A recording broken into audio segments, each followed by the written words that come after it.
হঠাৎ করে বিকেলে মনে হলো কোথাও বেড়াতে যাব, কিন্তু কোথায় বেড়াতে যাব সেটা কিন্তু আসলে আমি সঠিক জানি না। আমি আর রুলি দুইজনা কিন্তু বের হয়ে পড়লাম একটা জায়গার উদ্দেশ্যে। আর সেই জায়গাটা যে এত সুন্দর হবে আসলে আমার কল্পনারও বাইরে।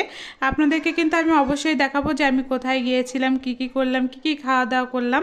আসসালামু আলাইকুম বন্ধুরা, সবাই কেমন আছেন? আশা করি ভালোই আছেন। আমি কিন্তু নওগাঁর মধ্যেই আছি। সবাই কিন্তু চিনেন আমাদের বিজিবি ক্যাম্প, মানে অনেকে বিজিবি বলে, অনেকে কিন্তু বিডিআর ক্যাম্প বলে। সবাই কিন্তু নদীর ওপারে যেটা আছে নওগাঁতে, তো বিডিআর ক্যাম্পের ওখানে একজনের বাসায় যাব। সেই বাসাতে আসলে যে হচ্ছে ওই বাসা যে এত সুন্দর একটা জায়গার মধ্যে শহর, তারপরেও কিন্তু একটু মনে হলো যে গ্রাম সিস্টেম, কারণ আমার গ্রাম এমনিতেই বেশি ভালো লাগে।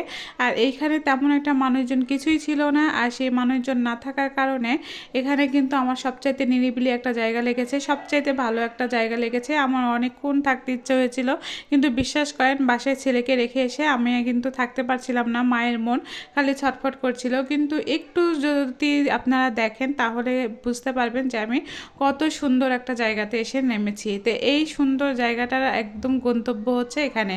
তো এখানে এসে নেমে কিন্তু পাশে বাসা, আর আমরা কিন্তু সর্বপ্রথম চলে গিয়েছি, মানে বাসায় কোনো রকম ব্যাগটা রেখেই কিন্তু চলে আসছি সরিষা ভুঁয়ে। আর সরিষা ফুল যে এত সুন্দর ফুটেছে তাও তো প্রায় শেষ হওয়ার মধ্যে। এত সুন্দর লাগছিল যে আমার কাছে সবচাইতে কিন্তু অনেক সুন্দর লাগছিল। আর এই ফুলের যে কোনো জিনিসগুলো কিন্তু দেখতে খুবই সুন্দর লাগছে। আর এখানে যদি ফটো বা কোনো কিছু করা হয় তাহলে কিন্তু আরও বেশি সুন্দর লাগবে। তো এত সুন্দর জায়গাতে আপনি ভিডিও করবেন না, শ্যুট করবেন না, তা কি হয়? আমার কিন্তু ভিডিও করতে, শ্যুট করতে, সব কিছু করতে কিন্তু অনেক ভালো লাগে। যাই হোক, আমি কিন্তু যেটা করে পড়ি না কেন, আমি বোরকা করে পড়তে কিন্তু বেশি ভালোবাসি। যারা যারা বলেন যে আপু শাড়িতে আপনি পরেন না কেন, আমি কিন্তু শাড়িটা তেমন একটা পরি না। আমার শাড়িতে কখনোই কমফোর্টেবল আমি বোধ করি না। আমি বোরকাতে সবসময় আমার কাছে ভালো লাগে। তাই চিন্তা করলাম যে আমি বোরকা পরেই কিন্তু শ্যুট করতে পারি, তাই না? আমার সব ভিডিও কিন্তু আপনারা দেখেন আমার বোরকা পরে, আর ছবি কিন্তু দেখেন বোরকা পরে। যাই হোক, আমি বোরকাটা বেশিই পছন্দ করি একটু। আর এই যে মাথায় দেখতে পাচ্ছেন, এইটা কিন্তু হচ্ছে আমার নাতির। এখন আপনি মনেও করবেন যে আপু আপনি নানিও হয়ে গিয়েছেন। হ্যাঁ, আমি সত্যি সত্যি কিন্তু নানিও হয়ে গেছি। যাই হোক, আমি কিন্তু হচ্ছে আমার ভাগ্নির মেয়ের হচ্ছে মাথায় যে এটা ছিল, এটা নিয়ে কিন্তু একটু ভিডিও করছিলাম। আর আমি দেখছিলাম যে কেমন হয়। আমি ভিডিওতে বারবার এগুলো দেখি।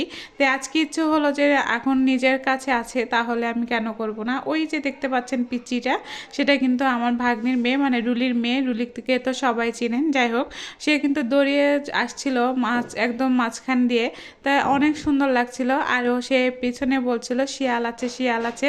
সে ভয়ে কিন্তু দৌড়াচ্ছিল, সে কিন্তু এমনি এমনি দৌড়াচ্ছিল না। আর বলছে পিছনে শিয়াল আছে, তাকে একটু ভয় দেখানো হয়েছিল যে পিছনে শিয়াল আছে। যাই হোক, এই মুহূর্তে কিন্তু এই জায়গাটা যে এত সুন্দর লাগছিল আপনাকে বলে বোঝাইতে পারবো না যে এত সুন্দর জায়গাতে এসেছিলাম।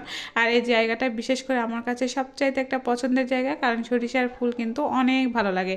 আর সরিষা ফুল মানেই কিন্তু দেখবেন আপনার হচ্ছে যে কোনো ভিডিওতে দেখবেন বা ফটোতে দেখবেন, যারাই ভিডিও ছাড়ে তাদের ভিডিওই কিন্তু একদমই ভাইরাল হয়। জানি না আমার ভিডিওটা ভাইরাল হবে কিনা, তারপরেও কিন্তু আমার এই জায়গাটা অনেক সুন্দর লেগেছে। আপনাদের কাছে কেমন লেগেছে অবশ্যই কিন্তু কমেন্ট করে জানাবেন। যাই হোক, আমি কিন্তু নওগাঁর মেয়ে, আর নওগাঁর মেয়েরা কিন্তু একটু বেশি হাসি খুশি হয়, আর বেড়াতে কিন্তু একটু বেশিই পছন্দ করি। সাথে খাওয়া দাওয়ার তো আছেই, খাওয়া দাওয়া করতেও কিন্তু একটু বেশি পছন্দ করি। এখন সন্ধ্যা লেগে গিয়েছে, একদমই সন্ধ্যা সন্ধ্যা ভাবতে বাসায় চলে যাওয়ার পালা। মানে এখন যে জায়গাতে আসছিলাম সেই বাড়িতে চলে যাব। আর সেই বাড়িতে যেয়ে তো দেখি যে মা অনেক রকমের আয়োজন করেছে। এখন কি কি আয়োজন করেছে সেটা কিন্তু আপনাদেরকে একটু পরেই দেখাবো। কিন্তু দেখেন আমি হাঁটতে হাঁটতে যাচ্ছি, আর ওই পাশ দিয়ে লাল টকটকে মানে জামা পরে রুলি যাচ্ছে। যাই হোক, দুইজনে একসঙ্গেই যাচ্ছিলাম। আর এদিকে এসে দেখি অনেক আয়োজন করা হয়ে গিয়েছে। আর মেয়েটা যে এত চটপটে ছিল আমার কাছে খুবই ভালো লেগেছিল। যাই হোক, মানে সে এতটুকুর মধ্যে আমরা ভিডিও, ফটো, পোস্ট মানে এগুলো করতে করতে সে কিন্তু 1 ঘন্টা না হতে কিন্তু এগুলো সব আয়োজন করে দিয়েছে। আর এগুলো আয়োজনের মধ্যে কিন্তু আমরা খাওয়া দাওয়া করে তারপরে বাসায় ফিরতে ফিরতে কিন্তু প্রায় রাত 8টার মতো হয়ে গিয়েছিল। আর ছেলের চিন্তা, ওই যে বললাম বারবারই ছেলের চিন্তা হচ্ছিল, তো সেই রকম একটা চিন্তা হচ্ছিল না, ছেলে তার বাবার কাছেই ছিল।